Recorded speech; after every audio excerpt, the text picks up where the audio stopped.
Halo Sobat Job Seekers, selamat malam. Pada video kali ini saya ingin membahas mengenai 7 kesalahan yang fatal pada saat interview.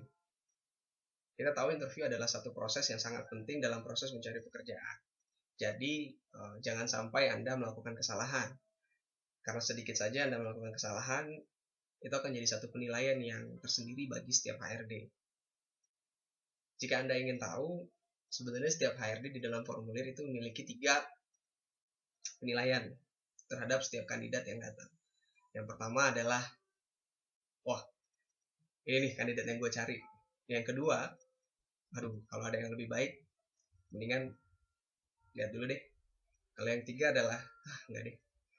Jadi ada 3 orang, 3 tipe sebenarnya yang ditandai oleh HRD pada setiap interview. Nah, yang mana Anda? Otomatis yang memiliki kekurangan paling sedikit. Jika Anda bisa meminimalisir kesalahan-kesalahan yang Anda alami, secara otomatis Anda akan masuk kelas yang dicari oleh HRD. Oke, kita mulai dari yang pertama. Kesalahan pertama yang harus Anda hindari adalah penampilan yang seadanya.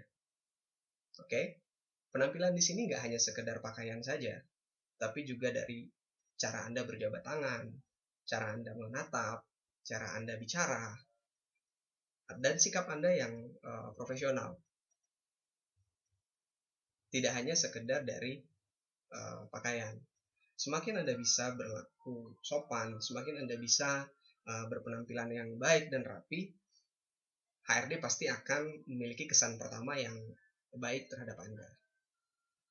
Karena tetap pada saat interview atau dalam kegiatan apapun, tentu kesan pertama pasti menjadi salah satu penilaian kita terhadap seseorang. Begitupun pada saat interview. Terlebih lagi mungkin pada saat interview.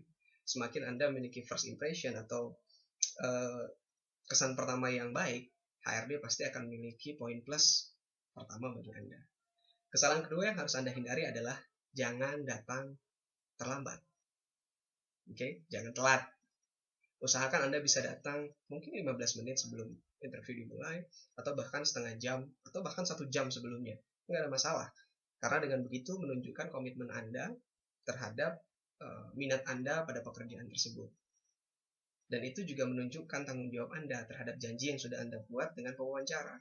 Seringkali waktu saya masih jadi HRD, menghadapi situasi di mana orang-orang yang diundang interview datang terlambat dengan alasan apapun, ya macet lah, atau misalnya lupa lah alamatnya dan segala macam. Ini semua sebenarnya menunjukkan seberapa besar tanggung jawab Anda, seberapa besar keinginan Anda untuk bekerja.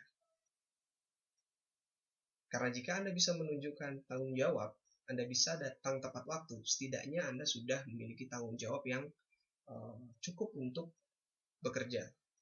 Karena itu akan menunjukkan seberapa besar keinginan Anda untuk bekerja di perusahaan tersebut. Yang ketiga adalah seringkali HRD bertanya mengenai apa yang Anda ketahui tentang perusahaan kami. Nah, di sini kuncinya.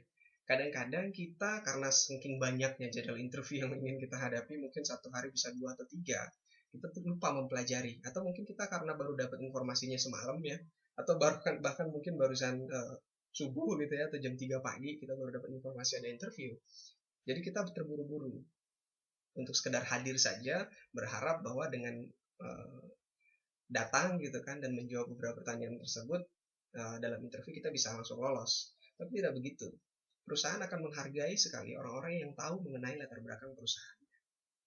Coba Anda bayangkan, misalnya Anda datang, terus Anda sebagai pemilik perusahaan deh, orang seperti apa yang Anda inginkan, yang lebih tahu tentang perusahaan Anda atau yang cuek, seolah-olah tidak peduli dengan apa yang terjadi, yang penting dia bisa bekerja di sana. Secara otomatis Anda pasti memilih yang lebih peduli dong. Nah, kepedulian itu dinilai dari seberapa besar Anda mencari tahu tentang perusahaan tersebut. Dengan Anda mengorbankan waktu untuk mencari tahu tentang masalah yang dihadapi oleh perusahaan itu, ataupun mungkin penghargaan-penghargaan yang pernah dicapai, seberapa lama perusahaan itu sudah berdiri, apa saja produknya, setidaknya itu sudah menjadi nilai poin plus tersendiri bagi Anda di mata HRD. Jadi mulai sekarang, biasakanlah untuk mencari referensi melalui internet atau dari koran atau dari manapun ya, untuk mencari tahu mengenai perusahaan yang akan Anda lamar. Karena dengan begitu HRD akan lebih menghargai Anda karena Anda sudah tahu apa yang Anda tuju, Anda tahu apa yang Anda inginkan. Dan itu menunjukkan seberapa besar minat Anda untuk bekerja di sana. Sebagai sebuah perusahaan tentunya ingin merekrut karyawan yang benar-benar menginginkan pekerjaan tersebut dibandingkan dengan yang biasa-biasa saja atau tidak peduli sama sekali. Nah, selanjutnya adalah tidak tahu mengenai potensi diri. Pertanyaan yang sering muncul dalam proses interview adalah mengenai kelebihan dan kekurangan Anda. Betul? Setuju? Ya. Tapi Anda harus benar-benar tahu apa yang menjadi kelebihan Anda. Jangan hanya mengarang atau sekedar mengcopy dari lowongan kerja yang Anda baca. Misalnya di sana di lowongan Anda tertulis dibutuhkan marketing, ulet, pekerja keras, bertanggung jawab, ya, jujur misalnya. Terus ketika ditanya oleh HRD, Anda menjawab apa menjadi saya ingin tahu, coba ceritakan pada saya apa yang menjadi kelebihan Anda. Lalu Anda menjawab, saya adalah orang yang bertanggung jawab, bekerja keras dan segala macam. Tapi ketika Anda ditanya mengenai latar belakang perusahaan tadi, Anda tidak tahu. Lalu di mana HRD bisa menilai bahwa Anda bekerja keras? Karena untuk mencari informasi tentang perusahaan itu saja Anda tidak mau. Atau bahkan mungkin Anda datang terlambat. Dari mana sisi tanggung jawab Anda saat Anda mengatakan Anda bertanggung jawab, sementara Anda datang terlambat? Nah, jadi Anda harus benar-benar tahu apa yang menjadi kelebihan Anda. Tidak hanya sekedar jawaban klise atau jawaban-jawaban yang meng-copy paste dari lowongan kerja. Anda harus benar-benar tahu apa kelebihan Anda. Selanjutnya, yang kelima adalah Anda tidak bisa menutupi kelemahan Anda. Menutupi kelemahan Anda bukan berarti berbohong atau seolah-olah mengatakan bahwa Anda tidak ada kekurangan. Saya nggak punya kekurangan, Bu. Saya sempurna. Bukan begitu maksudnya. Menutupi kekurangan adalah Anda tetap memiliki kekurangan, namun Anda bisa menutupinya dengan kelebihan yang Anda miliki. Sebagai contoh, misalnya Anda katakan pada RD, kekurangan saya adalah saya pelupa, Bu. Tapi saya punya kelebihan, Bu. Saya rajin mencatat. Jadi kalau nanti ibu memberikan saya tugas atau ibu menginstruksikan sesuatu pada saya akan mencatatnya dalam suatu buku dan saya tidak akan lupa dengan hal itu. Sehingga saya akan bekerja dengan baik sesuai dengan apa yang ibu perintahkan kepada saya. Itu adalah contoh kekurangan yang ditutupi oleh kelebihan. Jadi tidak cukup Anda hanya sekedar tahu kelebihan atau cukup hanya sekedar mengetahui kelemahan. Karena Anda harus bisa menyeimbangkan itu. Kelebihan Anda harus bisa menutupi kekurangan Anda. Nah, selanjutnya adalah ketika ditanya apa yang ingin Anda lakukan di perusahaan ini jika Anda bekerja di sini. Pertanyaan itu sebenarnya adalah pertanyaan yang sedikit menjebak. Karena itu sebenarnya lebih bertanya masalah kontribusi apa yang Anda akan berikan setelah Anda bekerja. Kontribusi itu sangat berkaitan dengan pengetahuan Anda akan pekerjaan yang Anda inginkan. Misalnya seorang sales, dia harus tahu, misalnya dia ingin melamar pada posisi sales ataupun marketing, dia mesti tahu apa yang sekarang sedang dialami perusahaan itu. Apakah salesnya saat ini sedang bagus atau salesnya saat ini sedang menurun. Jika sedang bagus, kontribusi yang bisa diberikan adalah saya akan berusaha, Bu, ketika saya diterima nanti untuk lebih lagi meningkatkan penjualan di perusahaan ini. Dengan kehadiran saya dan keahlian yang saya miliki, saya akan berkontribusi untuk perusahaan ini dalam meningkatkan sales yang sudah sangat baik ini. Itu adalah kontribusi. Berlaku juga untuk posisi-posisi yang lainnya.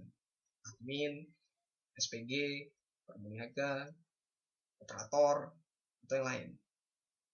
Anda harus punya kontribusi. Dan Anda harus menyiapkan itu sebelum Anda datang ke acara interview. Nah, yang terakhir adalah kesalahan yang umum juga terjadi, yang harus Anda hindari adalah jangan terlalu sombong. Belagu kalau bahasa kita. Sombongnya di mana, Pak? Sombongnya gini. Seringkali kita lupa. Karena kita merasa kita sudah memiliki pengalaman yang cukup, memiliki kepintaran yang baik semasa sekolah ataupun kuliah, sehingga pada saat interview yang ditanya pertama kali adalah berapa gaji saya, Bu?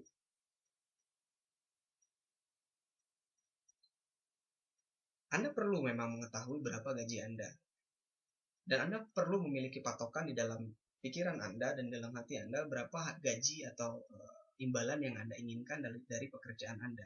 Tetapi kuncinya adalah jangan lebih dulu mematok harga. Anda harus pintar melihat keadaan. Hal-hal seperti ini adalah hal-hal yang menjebak. Anda akan terlihat sombong jika Anda tiba-tiba memiliki patokan harga di luar dari ekspektasi perusahaan tersebut. Terlebih lagi kalau misalnya Anda belum punya pengalaman ya.